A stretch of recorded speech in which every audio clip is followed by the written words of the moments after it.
Queridos, eu gostaria de convidá-los a abrir a palavra de Deus no Evangelho de Mateus, capítulo 26, onde nós vamos ler a partir do verso 36. Mateus 26, 36 em diante. E enquanto você aí abre a sua Bíblia ou acessa no seu smartphone, no seu computador, onde você vai poder ter acesso, deixe-me lhe dar um pouco do contexto em que nós estamos. Neste domingo nós, pela manhã, falamos sobre o episódio número 6 da última temporada dessa série Quatro Olhares. A temporada última, final, é a temporada Paixão e Glória, que fala sobre a semana da paixão, da morte do Salvador, da ressurreição e glorificação do nosso Senhor. E nesses episódios que dão uma sequência a esta série Quatro Olhares, que já tem meses, talvez até um ano, daqui a pouco nós completamos, a ideia é justamente dar uma olhada desde a entrada triunfal que acontece no Domingo de Ramos, recentemente celebrada no período chamado da Semana Santa, até o momento em que Jesus é assunto aos céus. E em cada um daqueles dias, especialmente nos dias da semana chamada Santa, determinadas ênfases são muito claras nas narrativas desses quatro olhares de Marcos, Mateus, Lucas e João. Temos seguido mais ou menos a linha de Mateus, mas hoje pela manhã, por exemplo, no episódio número 6, quando falamos sobre a despedida do Redentor, nós estivemos em João capítulo 14, que narra de maneira mais detalhada os diálogos, as perguntas, as propostas que discípulos, apóstolos de Jesus, no momento da última ceia, fizeram a ele, e como isso permitiu que ele se despedisse de maneira consoladora daqueles seus discípulos. Hoje à noite, nós vamos, na sequência, ainda nesta quinta-feira, chamada Quinta-feira da Paixão, quando Jesus deixa Jerusalém, diferentemente dos dias anteriores, quarta, terça, segunda e domingo, ele não vai chegar até Betânia. Betânia era uma cidade próxima onde moravam Lázaro, Maria e Marta, suas irmãs, e onde Jesus costumava se hospedar quando ia a Jerusalém. Era uma cidadezinha perto, ficava fora dos muros da antiga cidade, da cidade de Jerusalém, e permitia que ele de lá descesse o Monte das Oliveiras, cruzasse o vale do rio Cedron, subisse pelas portas de Jerusalém e estivesse no templo durante o dia, voltando a cada noite. Mas desta vez alguma coisa acontece quando Jesus sai daquela última ceia e ele faz o mesmo caminho na direção ou no sentido oposto. Quando ele sai de Jerusalém, cruza de volta o rio Cedron, porém ele fica no Monte das Oliveiras. E aquele Monte das Oliveiras, de tantos momentos em que ele esteve com os seus discípulos, não apenas naquela semana, mas em outros momentos, vai se transformar no Monte do Sofrimento e da Angústia. O nome que se deu a isto é o Getsemane, ou Getsemane. A palavra vem da ideia de uma prensa de olivas. E naquela época e naquele lugar, ainda hoje existem muitas oliveiras de onde se extraía o óleo, o azeite, com múltiplas funções de alimentação, até o mais finíssimo que era queimado nas lâmpadas do templo.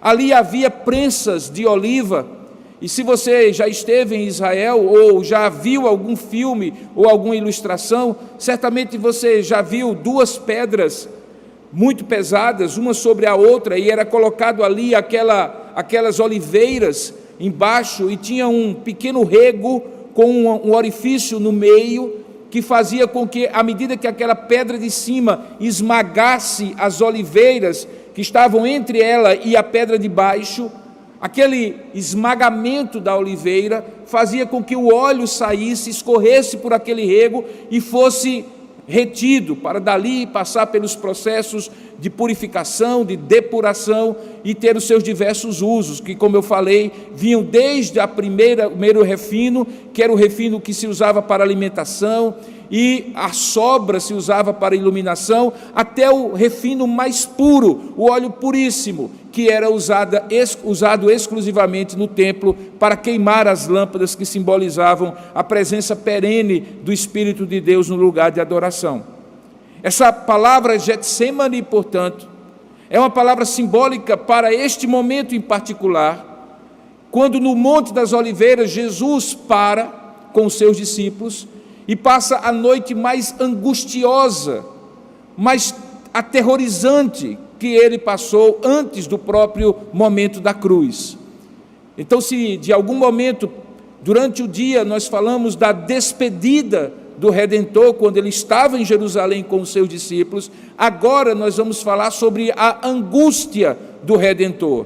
E talvez, além da cruz, nenhum outro momento, em nenhum outro instante, fica tão claro a humanidade de Jesus, de como ele de fato não era aparentemente um homem, mas ele era de fato o Deus que se tornou carne e habitou entre nós, e assumiu toda a limitação, toda a angústia, todo o sofrimento de carregar sobre os seus ombros os pecados dos outros, embora não tivesse pecado. Naquele momento terrível de angústia, ele estava acompanhado de alguns de seus discípulos, mas isso não adiantou nada, porque era uma coisa entre ele e o Pai, como ficará claro. Então, diante desse contexto, nós estamos ali naquela noite da quinta-feira. Jesus está acompanhado de alguns de seus discípulos de maneira mais próxima e passa aquela noite mais aterrorizante naquilo que eu chamo de a angústia do Redentor. Eu não sei se você já teve momentos de profunda angústia. Eu não posso dizer que tive muitos momentos de angústia, pela graça de Deus, Deus tem sido muito bom para comigo, tem me poupado, mas entre alguns momentos de angústia que eu passei, alguns deles têm a ver com despedidas e enfrentamentos de uma realidade que mostrava o quanto eu era frágil. Despedidas de um pai que eu perdi, de amigos queridos. Certamente há angústias pela frente que nós não imaginamos se serão piores ou melhores, se é que pode haver uma angústia boa, daquelas que eu passei. Mas o fato é que todo aquele que já passou por uma angústia profunda vai poder se identificar nesse texto, mas nunca o suficiente. Porque esta angústia tem uma diferença crucial. Ela é uma angústia de uma alma inocente, de um ser inocente, do próprio Deus, puro, santo, sem mácula e sem pecado, que se coloca na condição de cumprir uma missão, tornando-se limitado na figura de um homem, na pessoa de um homem completamente humano, ainda que sem pecado, carregando sobre si todo o pecado, toda a maldade, toda a crueldade, egoísmo, ambição e tudo mais que a humanidade tem e que é transferida, imputada a ele. Eu já sofri eventuais injustiças, para as quais, de uma forma ou de outra, talvez eu tenha contribuído, nem que seja por negligência, omissão e irresponsabilidade de me colocar naquela condição. Jesus, no entanto, nada fez para passar pelo que ele vai narrar agora na escrita de Mateus, naquele momento do Getsêmani. Leiamos, portanto, o texto a partir de Mateus, capítulo 26, verso 36 em diante. Diz assim a palavra de Deus: em seguida, referindo-se à última ceia que tinha acabado, foi Jesus com eles a um lugar chamado Getsêmani, e disse a seus discípulos: assentai-vos aqui, enquanto eu vou ali orar. Levando consigo a Pedro e aos 2 filhos de Zebedeu, começou a entristecer-se e a angustiar-se. O texto de Marcos, paralelo a esse, capítulo 14, verso 33, diz que ele levou consigo a Pedro, e aí nomeia os 2 filhos de Zebedeu, Tiago e João, e Marcos diz que ele começou a sentir-se tomado de pavor e de angústia, uma expressão que só Marcos usa para revelar um profundo sofrimento, tomado, completamente tomado de pavor e de angústia. O texto de João, paralelo a esse, diz que nesse lugar para onde eles iam, Judas, o traidor, que já não estava com eles, tinha saído antes do término da ceia, também conhecia. Em João capítulo 18, verso 2, diz que Jesus ali estivera muitas vezes com seus discípulos, inclusive com Judas, e esse detalhe é importante, porque João, que não conta essa história do Getsêmani, conta o ato contínuo que é a prisão de Jesus ali. E quando ele o faz, ele registra que o fato de Judas ter escolhido este lugar para o momento de trair Jesus também deveu-se ao fato de ele conhecer aquele lugar, ser um lugar escuro, fora da cidade, onde a multidão nada podia fazer contra Jesus. É óbvio que por trás nós sabemos que havia um propósito de Deus. Continuando a leitura, verso 38 de Mateus. Então Jesus lhes disse naquele lugar: a minha alma está profundamente triste até a morte. Ficai aqui e vigiai comigo. Marcos, no verso 33 do capítulo 14, diz que ele começou-se a sentir novamente tomado de pavor e de angústia. Marcos é intenso nessa narrativa. Verso 39 de Mateus. Adiantando-se um pouco, Jesus prostrou-se sobre o seu rosto, orando e dizendo, preste bem atenção à oração de Jesus: meu Pai, se possível, passa de mim este cálice. Todavia não seja como eu quero, e sim como tu queres. Marcos, nessa narrativa, no versículo 36 do capítulo 14, diz que a expressão que Jesus usa é aquela expressão aramaica, vinda do hebraico, Abba, Pai, Painho, Papai, meu papai, tudo te é possível, passa de mim este cálice. Jesus roga isto ao Pai: contudo não seja o que eu quero, e sim o que tu queres. Voltando para o texto de Mateus capítulo 26, verso 40. E então, voltando depois desse primeiro período de oração para os discípulos, achou-os dormindo. E então disse a Pedro: nem uma hora então pudesses vós vigiar comigo? Vigiai e orai, para que não entreis em tentação. O espírito, na verdade, está pronto, mas a carne é fraca. E tornando a retirar-se para um segundo período de oração, orou de novo, sozinho, sem os seus discípulos, dizendo: meu Pai, se não é possível passar de mim este cálice, sem que eu o beba, faça-se a tua vontade. Nesse ponto, Lucas, no capítulo 22, versos 43 e 44, em alguns dos manuscritos desse evangelho, diz que lhe aparecia agora, nesse momento de profunda angústia, um anjo do céu que o confortava. E estando em agonia, Jesus orava mais e mais intensamente, dizia Lucas, e aconteceu que o seu suor se tornou como gotas de sangue caindo sobre a terra. Esta é a narrativa de Lucas. Voltando agora para Mateus, versículo 43, e voltando, depois desse segundo período de oração, achou-os outra vez dormindo, porque os seus olhos estavam pesados.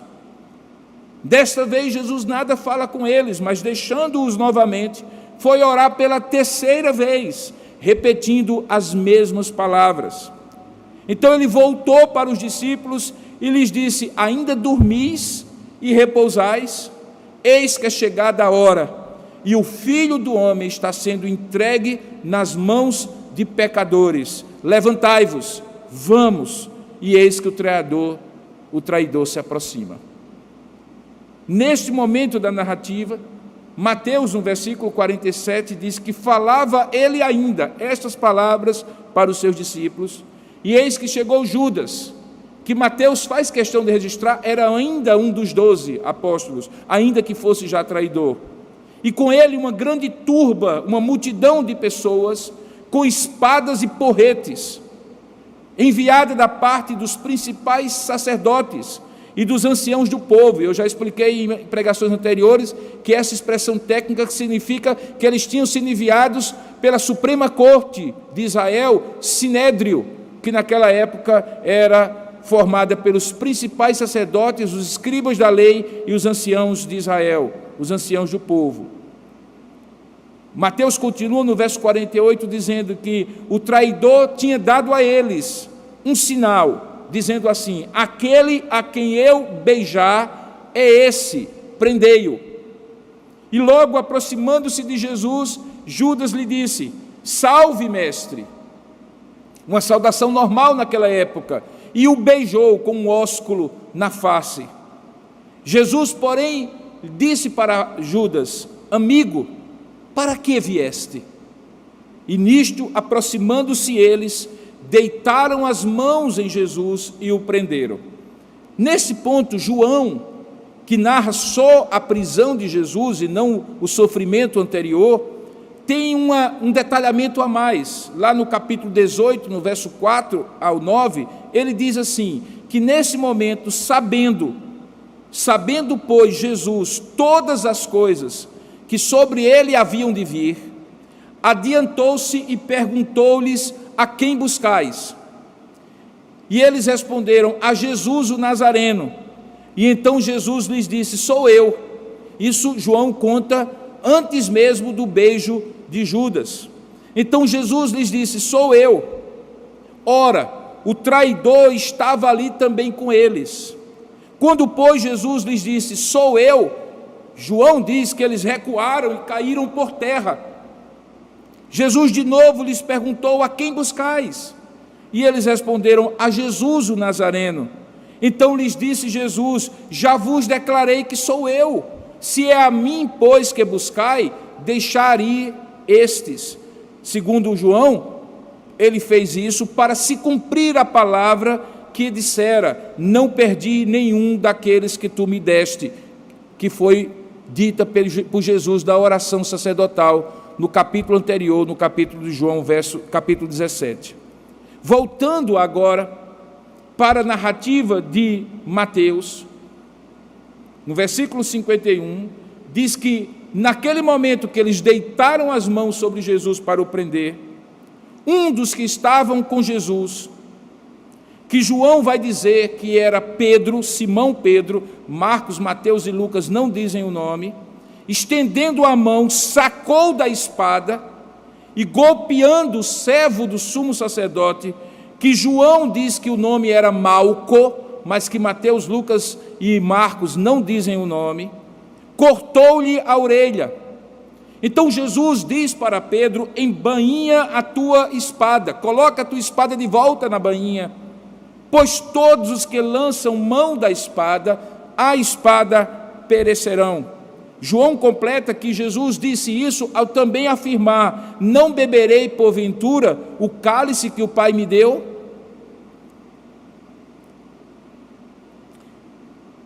No texto de Mateus, ele diz que, além de dizer isso para Pedro, ele se volta e diz assim: acaso tu, Pedro, pensas, no verso 53, que eu não posso rogar a meu Pai, e ele me mandaria neste momento mais de 12 legiões de anjos? Cada legião romana tinha cerca de 6.000 soldados, então nós estamos falando de 12 vezes 6.000, um número enorme de anjos. Mas aí no verso 54 ele diz: apesar disso, como pois se cumpririam as escrituras, Pedro, segundo as quais assim deve acontecer, assim deve suceder? E naquele momento, deixando de falar para Pedro e passando a falar para aquelas multidões que estavam ali de pessoas, ele lhes pergunta: saístes com espadas e porretes para prender-me como se eu fosse um salteador? Todos os dias eu estava no templo, eu me assentava convosco ensinando e não me prendestes. Tudo isto, porém, aconteceu para que se cumprissem as escrituras dos profetas. E nesse momento, Mateus diz: todos os seus discípulos deixando-o fugiram.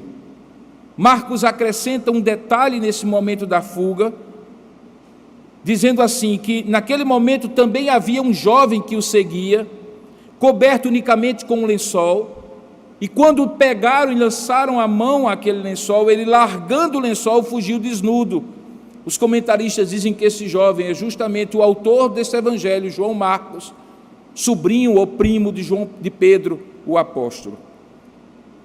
Que Deus possa então, a partir desse texto, nos esclarecer todas as verdades desse momento.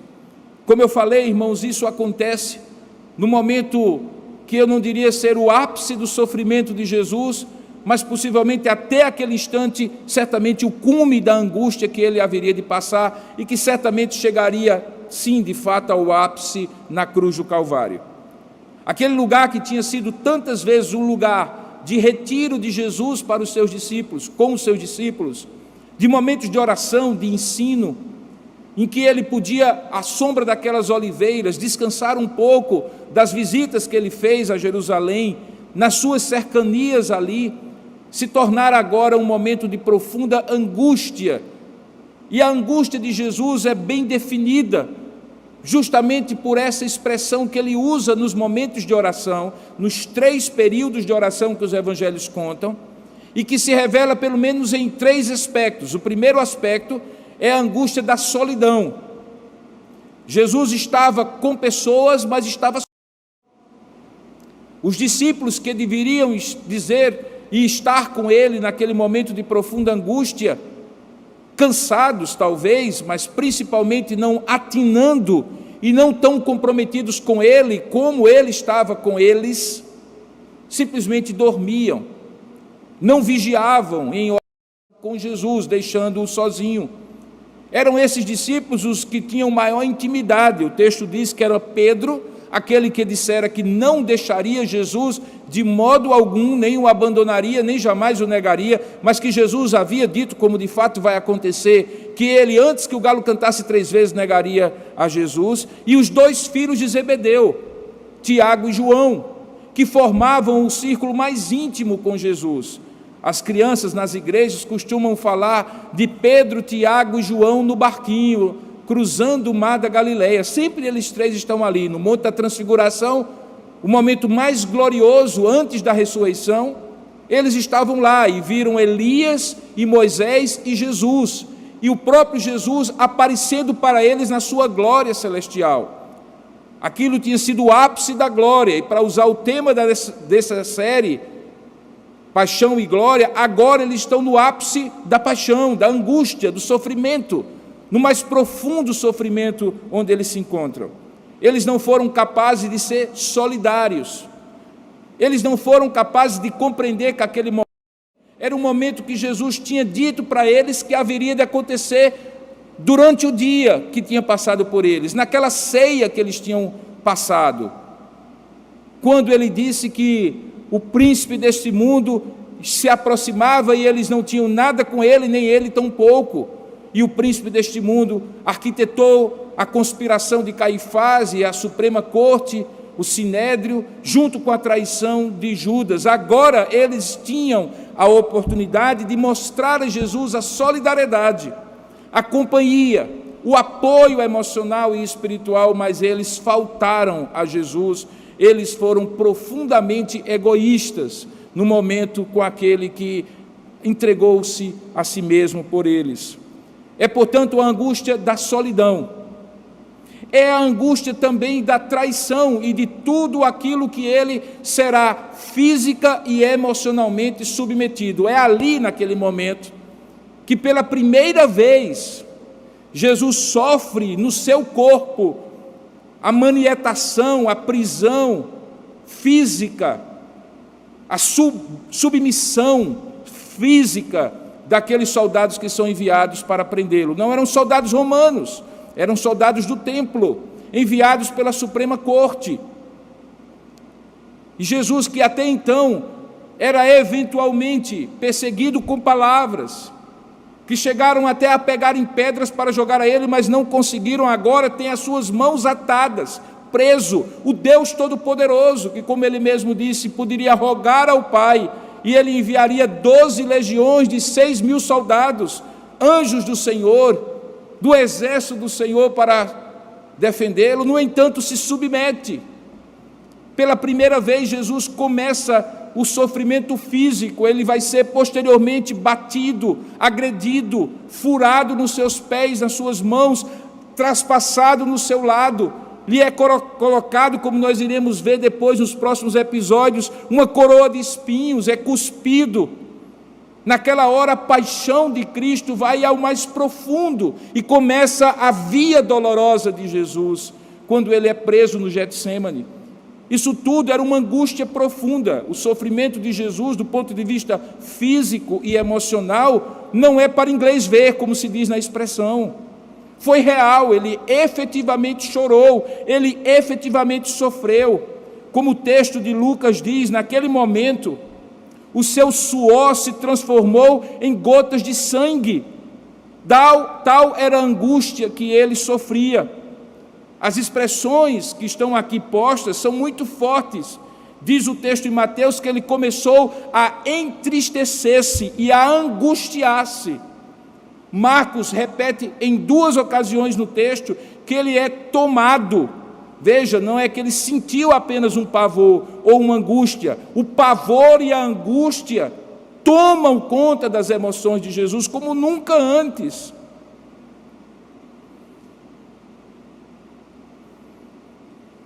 Perceba, portanto, que era também a angústia da solidão dos amigos, mas a angústia do sofrimento real, não etéreo, não simbólico apenas, não apenas moral, mas emocional, físico, psicológico. Jesus agora estava completamente à mercê daqueles homens, manietado, e na sua angústia, completamente disponível para o horror que ele haveria de passar nos próximos dias, até a sua morte na cruz do Calvário. Em terceiro lugar, também é uma angústia de compreender, como ninguém ali poderia compreender, o que estava realmente em jogo. É nessa hora em que Jesus fala sobre um cálice que ele estava para tomar, e ele roga ao Pai que, se fosse possível, e ele sabia que seria possível, se Deus assim quisesse e tivesse outro plano, o Pai assim o quisesse, que ele não passasse por este cálice. Ele chega a dizer: passa de mim este cálice, meu papai. O que Jesus via que nenhum dos outros conseguia enxergar. A expressão tomar o cálice é uma expressão que vem do Antigo Testamento.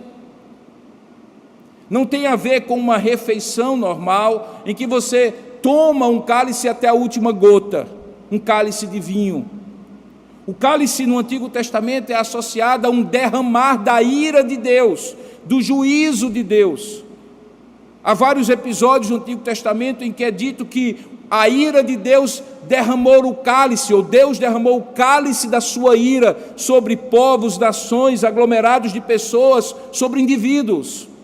O cálice aqui é o juízo de Deus, que Jesus não merecia, que o mundo merecia, que eu merecia, que você merecia, e que é derramado não sobre mim, sobre você, sobre o mundo, mas sobre ele. Ele estava prestes, e ele entendia isso, a receber toda a ira de Deus sobre ele. Aqui nós temos um mistério profundo, que se eu passasse 200 horas tentando explicar, eu não seria capaz de descrever, meus queridos irmãos e amigos.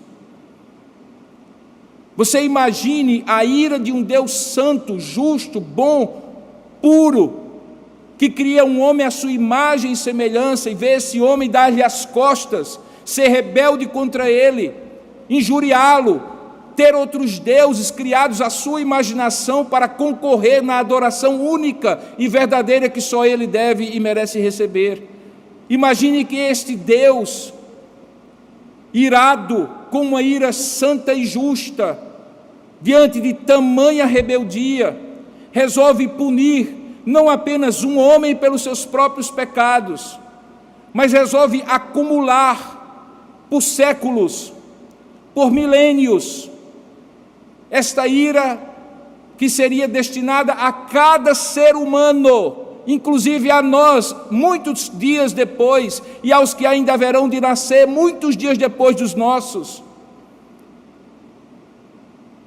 Esta ira por causa dos pecados terríveis que cada ser humano é capaz, e muitos têm cometido, ao extremo do egoísmo, da crueldade, da violência, da injustiça, dos abusos, das vaidades, do orgulho, da soberba, da autossuficiência, das obras da carne e de tudo aquilo que a natureza humana pecadora é capaz de produzir nessa fábrica constante de pecado que é o coração humano. Agora imagine tudo isso num grande cálice da ira de Deus, em que Deus vai derramar, não sobre cada um segundo o que cada um merece, mas sobre um único que nada merece, transferindo toda a punição, todas as penas, todos os juízos, de todos os seres humanos, de todas as épocas e em todos os lugares, sobre um só. É deste cálice que Jesus está falando. Ele sabia o que isso significava. Eu posso sequer imaginar, você talvez possa imaginar, mas ele sabia, e diante da antevisão do que isso significaria, Jesus certamente anteviu aquele momento na cruz, quando ele grita e diz assim: Eloi, Eloi, lama sabachthani, Deus meu, por que me desamparaste? Como algum poeta já disse, quando Deus dá as costas ao seu próprio filho, e no mistério, a divindade de Jesus não é suficiente para manter aquela comunhão por alguma razão e de alguma forma inexplicável. O juízo de Deus fende e a natureza humana de Jesus clama na cruz, e Jesus nesse momento antevia esse desamparo, essa angústia, essa solidão diante do cálice, muito mais do que diante da solidão dos seus amigos, muito mais do que diante da situação de servidão física aos seus detratores e aqueles que haverão de prendê-lo. É entre Jesus e o Pai que a angústia mais profunda desse momento se revela.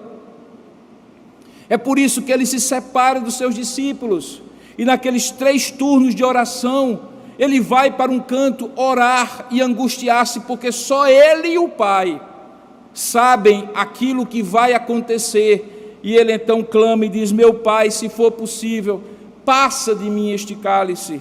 Mas sabendo que ele, no eterno decreto de Deus, antes de haver tempo e história, na eternidade, com o Pai e com o Espírito, já tinham estabelecido no conselho eterno de Deus, de que assim seria, ele se submete e diz: porém não seja como eu quero, e sim como tu queres. Era a natureza humana pedindo: passa de mim este cálice. Era a natureza divina se submetendo à missão que ela mesma se autoimpôs quando resolveu se tornar carne e habitar entre nós e sofrer tudo o que haveria de sofrer.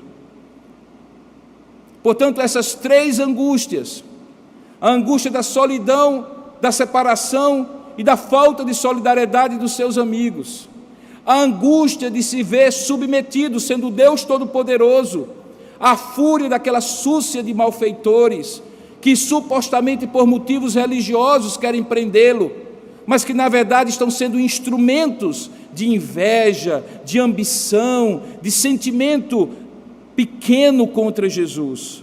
Mas acima de tudo, a angústia de perceber o que estava em jogo, que na eternidade de Deus o eterno decreto faria com que, cumprido, ele tivesse que passar por aquele vale da sombra da morte, por aquela angústia profunda, verdadeira, real, nunca antes experimentada, nem antes dele, nem depois dele, de ter sobre os seus ombros todo o peso do pecado de toda a humanidade. O apóstolo Paulo coloca, escrevendo aos Romanos, que da mesma maneira que pelo pecado de um, referindo-se a Adão, entrou o pecado no mundo e todos então pecaram. Portanto, aquele Adão representava todos nós no momento em que se rebelou contra o Criador. Agora, pela obediência de um só, o segundo Adão, o Adão perfeito, o Adão que cumpriu a ordem de Deus, que foi fiel a Deus diferentemente do primeiro, que é o próprio Senhor Jesus, pela obediência desse único, de dizer: porém não se faça a minha vontade, mas sim o que tu queres, a salvação também é espalhada para todos aqueles que nele creem. Nós estamos falando então de algo chamado representatividade. Adão representava a cada um de nós no ato da criação, e no ato da criação ele pecou, ele caiu, e nós caímos com ele, porque nós estávamos nele. O pecado foi sendo transmitido, a natureza humana foi se corrompendo até chegar em momentos em que Deus derrama o seu juízo em Sodoma e Gomorra, no dilúvio antes, nos momentos de grande juízo de Deus, e também naquele dia do grande juízo final. Mas, por outro lado, por esse mesmo critério de um representar todos, aqui está o segundo Adão, chorando, angustiado diante do Senhor, do Deus Todo-Poderoso, que podia certamente fazer de uma outra forma, mas que resolveu fazer da maneira como desde o eterno decreto havia sido determinado pelo Pai, o Filho e o Espírito Santo, de em Jesus, assim como foi em Adão, representar todos aqueles que nele confiarem, não para a perdição, mas agora para a redenção. Em Adão todos pecamos, em Cristo todos podemos ser salvos, se nele crermos.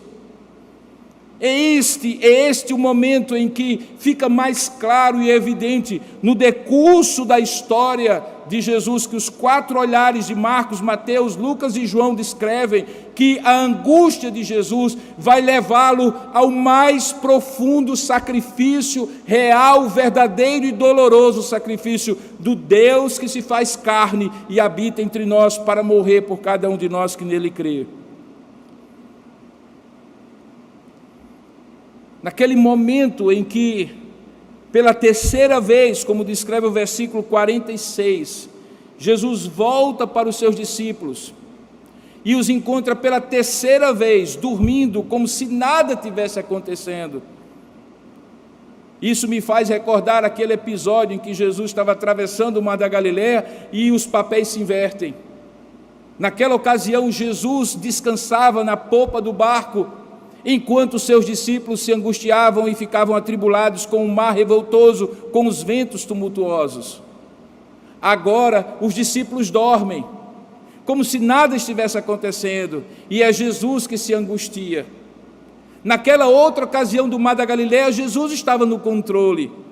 E aqui, apesar da angústia, Jesus está no controle. No verso 46, diante daquilo, ele diz assim, verso 45, eis que é chegada a hora. Havia uma hora, Jesus estava no controle do relógio, do propósito de Deus. Eis que é chegada a hora, e o Filho do Homem, referindo-se a si mesmo, está sendo entregue nas mãos de pecadores.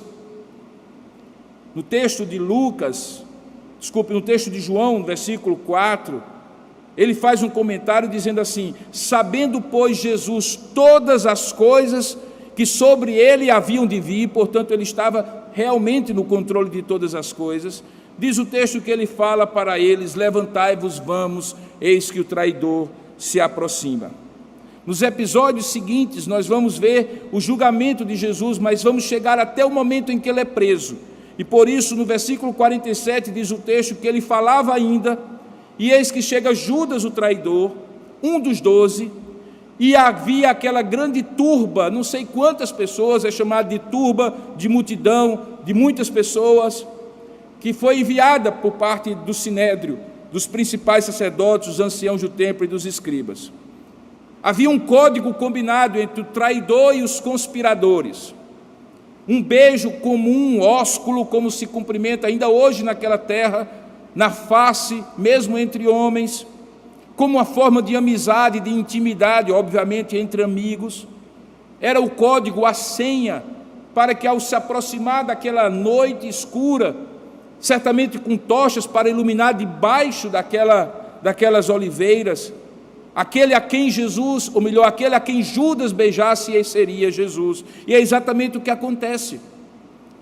Ele combina, no verso 48 é dito do texto de Mateus, que ele combina com aqueles homens: aquele a quem eu beijar é esse, prendei-o. E aí ele chega até Jesus e o saúda, dizendo: salve, mestre, e o beija. Nesse momento, duas narrativas que se complementam, não se contradizem, acontecem. Uma é a narrativa dos 3 evangelhos sinóticos, que tem um olhar que converge, Mateus, Marcos e Lucas. E a outra narrativa é a narrativa de João, que tem um olhar um pouco mais diferente. É ele que acrescenta o diálogo que ocorre, não entre Jesus e Judas, mas entre Jesus e aqueles que haveriam de prendê-lo. Marcos, Mateus e Lucas narram o diálogo entre Jesus e Judas. João narra o diálogo entre Jesus e a multidão. E se você complementa esses dois diálogos, você vai perceber então que ambos são complementares e não contraditórios. Na visão de Mateus, Lucas e Marcos, Jesus se dirige para aquele homem, particularmente em Mateus, no verso 50 do capítulo 26, e pergunta para Judas: amigo, a que viestes? Para que viestes? Depois de Judas ter beijado. O beijo da traição é respondido por Jesus como uma expressão fraterna: amigo, a que viestes? Ora, obviamente que Jesus sabia, Judas também sabia, mas Jesus faz questão, e os evangelhos registram, Marcos, Mateus e Lucas, que aquele momento era um momento que atitudes completamente antagônicas estavam postas. O Salvador em relação ao seu traidor, e o traidor em relação àquele que poderia ser o seu Salvador, mas que pela traição agora já não era alguém a ser vendido como de fato foi.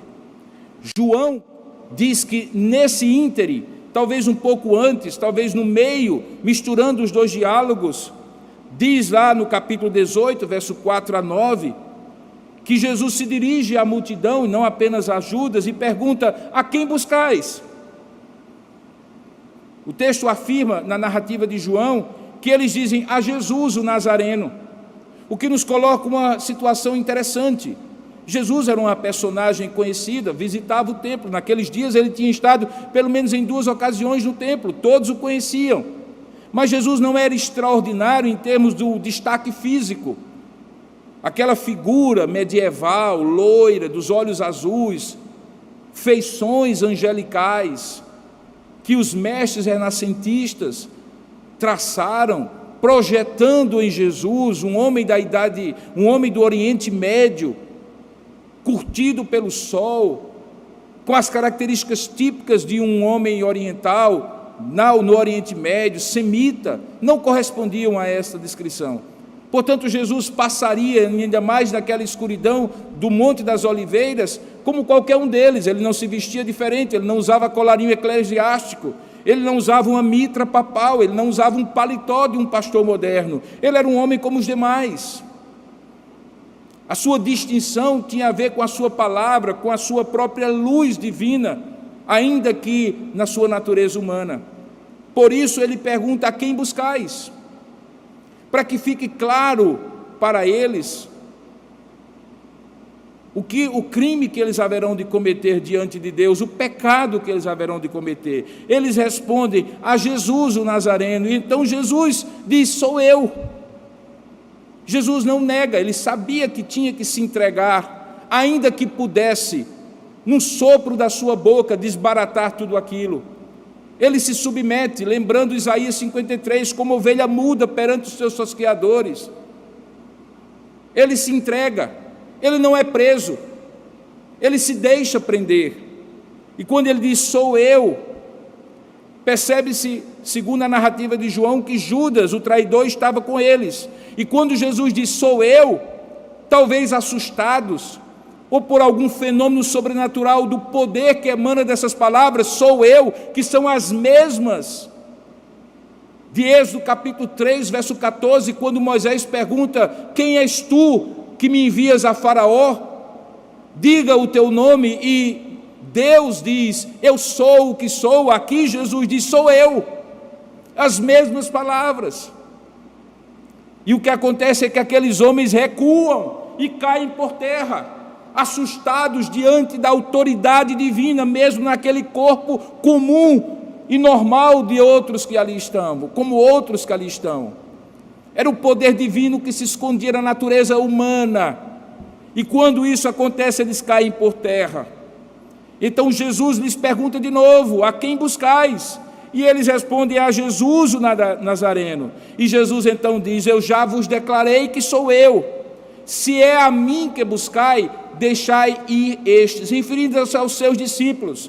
E João comenta que ele faz isso para que se cumpra a palavra que ele no dia anterior, ou melhor, no dia mesmo da ceia, naquele dia da ceia, naquela quinta-feira, ele orou ao Pai dizendo: Pai, todos aqueles que me deste, eu não perdi nenhum, exceto o filho da perdição, para que se cumpra a Escritura. Jesus então salva, livra, cumpre a sua própria palavra, fazendo com que aqueles homens tenham a oportunidade, como de fato acontece, de fugirem, mesmo que ele fique abandonado. Naquele momento é registrado o episódio em que, talvez tomado pelo temperamento explosivo que tinha, Pedro saca da sua espada e corta a orelha de um daqueles homens que viria a ser o servo do sumo sacerdote, por nome Malco. E aí permite que esse episódio registrado nos veja o controle absoluto de Jesus sobre aquela circunstância que o angustiava, que o entristecia, mas não tinha poder de abater nem descumprir o propósito de Deus na vida dele.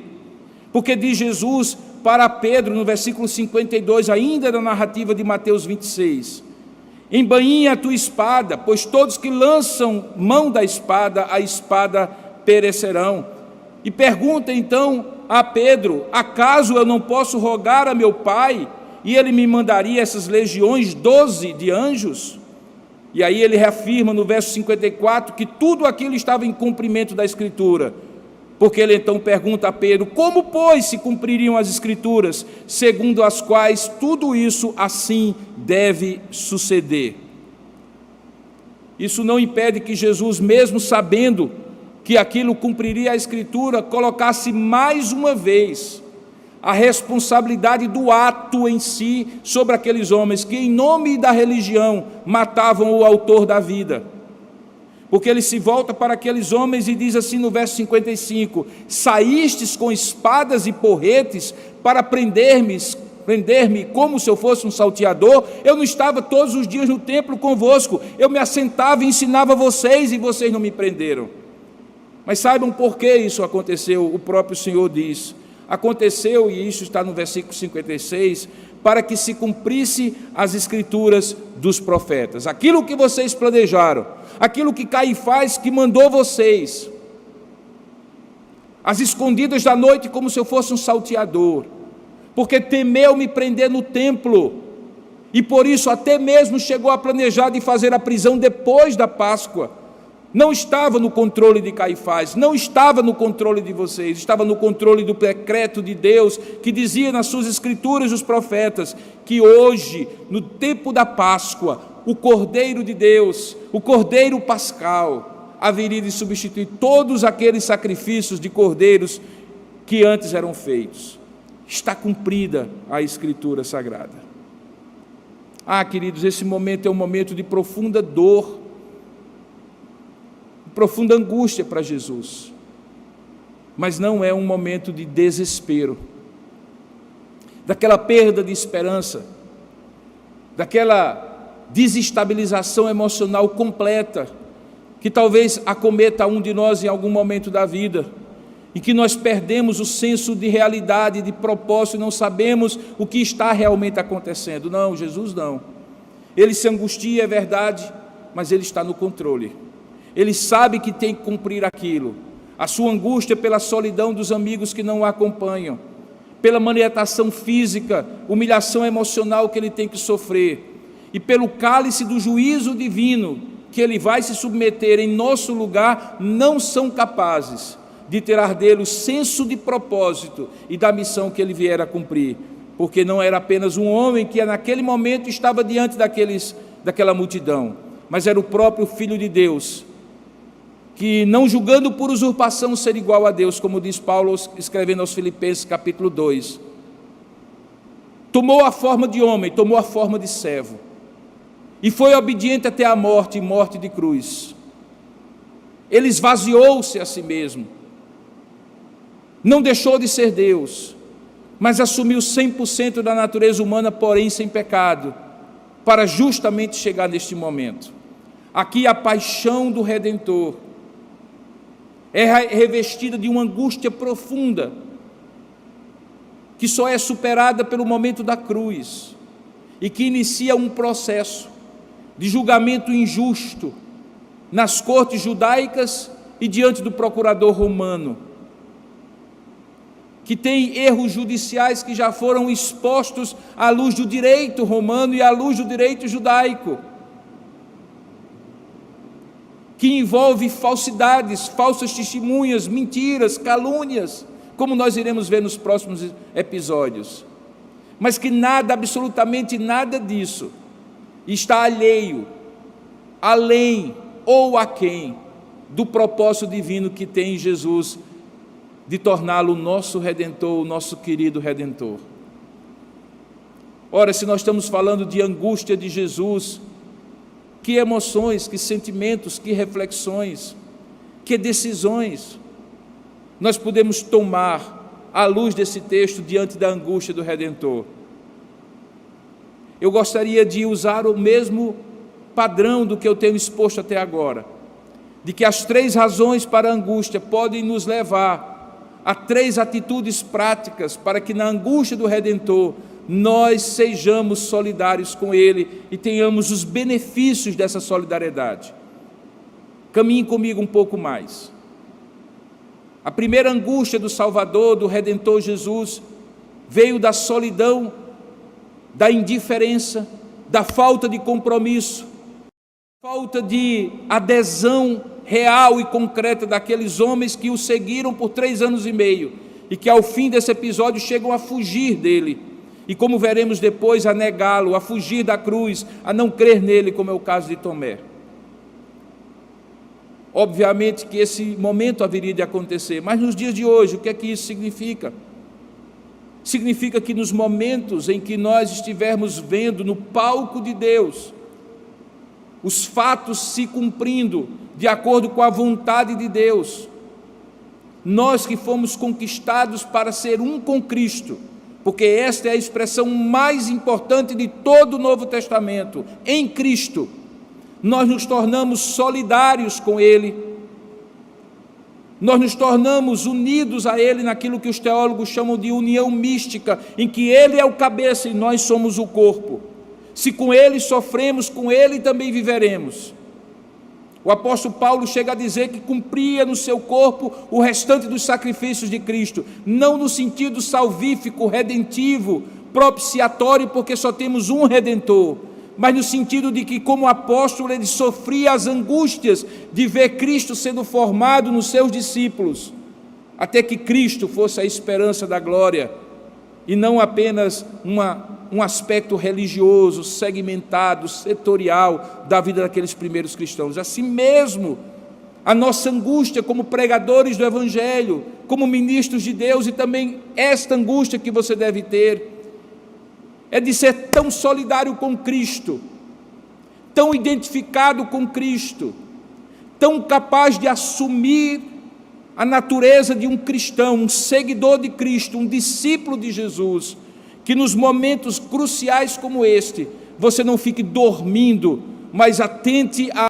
Salvador que diz: vigiai e orai, porque o espírito está pronto, mas a carne é fraca.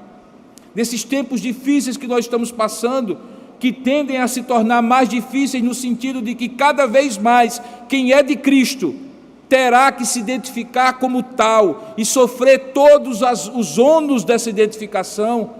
Esta palavra é muito relevante, muito importante para você, porque um dos sinais da iminência da volta do Senhor é o que nós chamamos de apostasia, esfriamento da fé, descompromisso com Deus. Há poucos dias eu comentava com uma pessoa que quando Jesus entrou na minha vida na década de 80, exatamente no ano de 1980, era uma época em que ficava muito claro quem era de Cristo, o que era, quem era e quem não era. As pessoas conseguiam identificar só com uma palavra, quando alguém dizia: eu sou evangélico. 30 anos, 40 anos se passaram, e você tem que explicar tantas coisas, porque esse termo evangélico, esse termo cristão, e até mesmo esse termo protestante caiu desgastado diante de uma sociedade que não viu cristãos comprometidos a vigiar e orar e serem com o seu Salvador um só corpo, comprometidos com a causa da redenção, entregando-se corpo, alma e espírito a esta missão, como Jesus entregou, e nos convida a esta mesma missão, porque depois ele vai dizer: assim como o Pai me enviou a vós, eis que eu vos envio também. Somos, portanto, não apenas discípulos, mas de um modo genérico, apóstolos, porque fomos enviados. Ide, portanto, e pregai o Evangelho, proclamai o Evangelho em todas as nações, batizando-os em nome do Pai, do Filho e do Espírito Santo, para que esses discípulos sejam não seus discípulos, não discípulos de instituição, não discípulos de um segmento religioso, mas discípulos do mesmo Cristo, que você também é discípulo. Perceba que, diferentemente daqueles discípulos, nós precisamos estar junto com o Salvador, no momento de oração, de vigilância, porque o espírito está pronto, mas a carne é fraca. Meus queridos irmãos, nesses próximos anos, não se surpreendam com os muitos escândalos que já têm acontecido, que envergonharão o Evangelho, com muitos que dizem seguir o Senhor, e são seguidos por muitos, por confiarem neles, como discípulos, como pregadores e ministros de Deus, mas que cairão da fé. E se a nossa fé não estiver posta no Redentor, mas estiver posta em homens, a nossa fé cairá com eles também. Na medida em que o fim se aproxima, quem é do Senhor, que se santifique, se comprometa, se identifique. Porque quem não é do Senhor se perderá no caminho, ainda que esteja dentro das igrejas, que nominalmente se chamem de cristão, como aqueles discípulos. E chega a ser irônico que discípulos que deveriam seguir o Mestre em todos os momentos e a todos os lugares, agora, na hora em que ele mais precisa da identificação daqueles que são seus discípulos, ele chega a perguntar: vós não podeis vigiar comigo nem sequer por 1 hora? Perceba também que no segundo aspecto, quando se fala dos sofrimentos físicos e emocionais que Jesus passa a sofrer a partir daquele momento, e que vão num crescente até a humilhação final da cruz, também há uma lição para mim e para você. Nesses dias em que ser cristão parece ser símbolo de status, de conforto, de prosperidade, é bom lembrar os 2000 anos de história e a realidade de muitos cristãos hoje, que passam privações, fome, nudez, espada, perseguição, humilhação, gente que abriu mão de tudo para seguir a Cristo, pessoas em lugares onde o cristianismo é completamente perseguido, que tiveram a abrir mão de família, bens, status social, quando se declararam cristãos, e hoje vivem escondidos para não morrer, embora estejam dispostos a morrer por amor a Cristo. O sofrimento que Cristo passa naquele momento, como Redentor, inspira cristãos ao longo de 2000 anos da história do cristianismo a serem mártires. A palavra martírio, mártir, vem da ideia de uma testemunha. Não é necessariamente alguém que se submete à morte, é alguém que se submete ao testemunho daquele com quem ele se identifica. E se isso implicar em sofrimentos atrozes, em vergonha, humilhação, perdas do que for e de quem for, até a própria vida, eles estão dispostos a fazer, e por isso são chamados de mártires. Mas hoje nós temos um cristianismo, na grande proporção do Ocidente, do qual nós fazemos parte, que não está disposto a sofrer nada por Cristo, que prefere ir às barras dos tribunais para defender uma suposta liberdade religiosa, que eu até compreendo dentro de um regime democrático, que existam direitos da cidadania que devem ser defendidos. O apóstolo Paulo usou do seu direito de cidadão romano, mas é bom entender que ele usou do direito de cidadão romano, porque ele sabia que se usasse e apelasse a César, ele iria poder ir a Roma, não para se defender diante da suprema autoridade do império que era o César, mas para poder dar testemunho, de modo que o foco da sua defesa não era os seus direitos civis. O foco da sua defesa era cumprir a sua missão, ainda que usando os direitos civis de um cidadão romano para chegar às mais altas cortes e diante do imperador em Roma. Como eu já disse, eu ainda escrevo, quem sabe nesses dias, um livro cujo título é A Teologia do Martírio. Por que se queixam os cristãos? Por que nós nos queixamos? Se fizeram isso ao nosso Senhor, não estamos dispostos a sofrer em nós, nos nossos bens e famílias, o que o Senhor sofreu por nós? E em terceiro e último lugar, quando Jesus recebe como razão da sua angústia todo o pecado do homem, de todos os homens, de todas as épocas e de todos os lugares, e chega a dizer: passa de mim este cálice.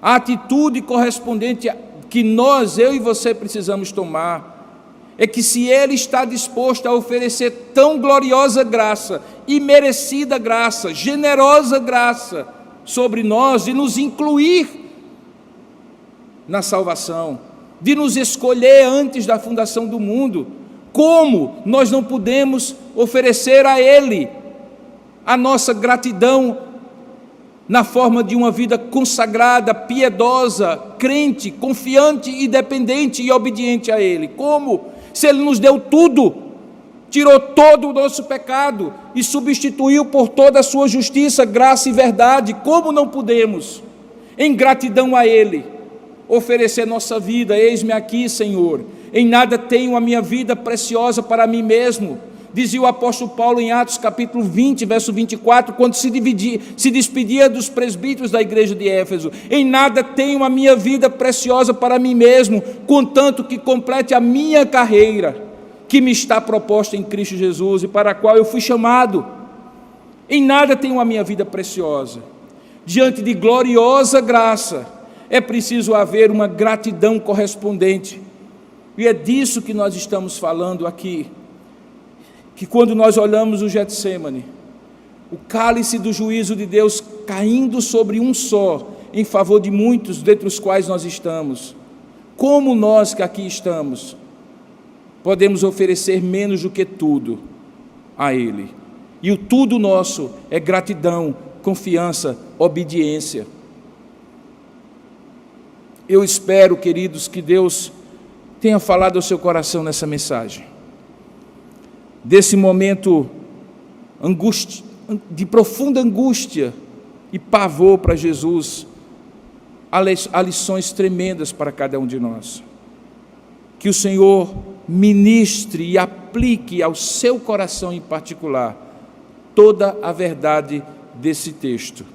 Eu gostaria de orar nesse momento por isso, na minha vida, na sua vida. Depois vamos receber a bênção dos apóstolos e encerrar o nosso culto. E eu espero que você fique somente mais um minuto ligado, porque eu tenho uma comunicação muito importante para fazer a você.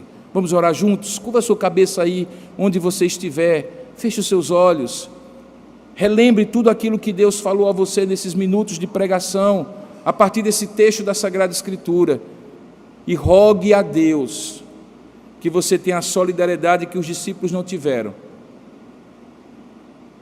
que você esteja disposto ao sofrimento por amor a Cristo, como Cristo se submeteu ao sofrimento por amor a você, e que diante do cálice do juízo de Deus, que Ele toma sobre si para livrar você e a mim, por graça, você tenha para com Ele uma atitude de gratidão, de fé, confiança e obediência, correspondente à graça imensa e maravilhosa que você recebeu. Vamos orar juntos? Ó Deus amado e querido Pai, eu te rogo, Senhor, que aquilo que na minha limitação é impossível de ministrar ao coração dos que me ouvem, possa o Teu Espírito, como sempre faz, penetrar profundamente nas camadas mais profundas do coração de cada um de nós, e depositar lá essa divina semente do Teu Evangelho, que frutifica, na forma de compromisso, de fé, de obediência, de gratidão a Ti. Eu te rogo também por alguém que porventura está assistindo ou haverá de assistir, e que diante de tão gloriosa palavra que vem de Ti, não de mim, que revela o sofrimento do Redentor, a angústia do Redentor por amor ao homem pecador. Quem sabe, Pai, há pessoas aqui que vão ouvir essa mensagem e conhecer a Ti como Deus verdadeiro, o único Senhor e Redentor de suas vidas. Ó Deus, eu quero rogar nesse momento para que o Teu Espírito aplique essa palavra, porque Ele saberá fazê-lo segundo a necessidade de cada um de nós. E nesse momento em que encerramos este culto, oferecendo a Ti a nossa gratidão, rogamos a Ti também a Tua bênção, a bênção do Deus triuno, o Pai, o Filho e o Espírito Santo. Que a graça do nosso Senhor e Salvador Jesus Cristo, o amor do nosso Deus e bendito Pai, o poder, a comunhão e a consolação do Santo Espírito de Deus, repouse sobre você, meu irmão, minha irmã, sobre sua família e todo o povo de Deus na face da terra, desde agora e para todo sempre. Amém e amém.